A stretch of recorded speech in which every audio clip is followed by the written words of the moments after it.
నేడు Paris Olympics లో javelin throw game finals జరగనుంది.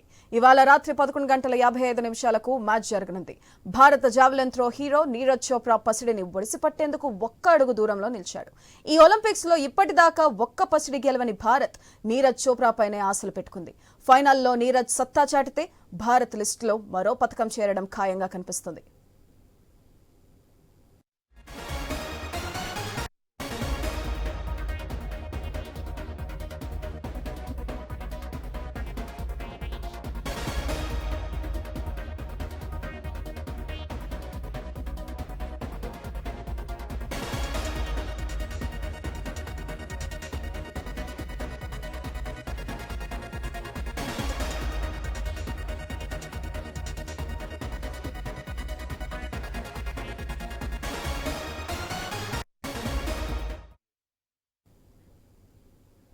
మరోవైపు నిన్న జరిగిన క్వాలిఫికేషన్ మ్యాచ్లో నీరజ్ ఒక్క త్రోతోనే 89.34 మీటర్ల దూరం బల్లెన్ని విసిరి దర్జాగా తుది పోరుకు అర్హత సాధించాడు.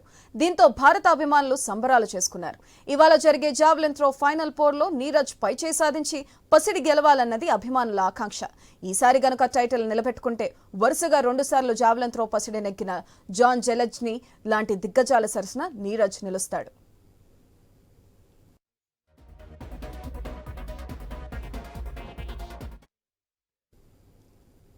నేడు ప్యారిస్ ఒలింపిక్స్ లో భారత హాకీ జట్టు కాంస్య పోరు ఉంది.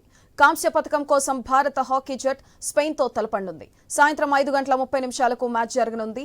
సెమీస్ ఓడి గోల్డ్ మెడల్ ను మిస్ చేసుకున్న కనీసం బ్రాంజ్ మెడల్ తో ఆయన జర్నీని ఫినిష్ చేయాలని భారత అభిమానులు కోరుకుంటున్నారు. టోక్యోలో జరిగిన ఒలింపిక్స్ లో కాంస్య పథకం నెగ్గిన టీమిండియా ఈ మ్యాచ్ లో ఫేవరెట్ గా కనిపిస్తుంది. ఇటీవలి కాలంలో స్పెయిన్ తో ఆడిన 5 మ్యాచ్ల్లో భారత్ 4 గెలిచింది.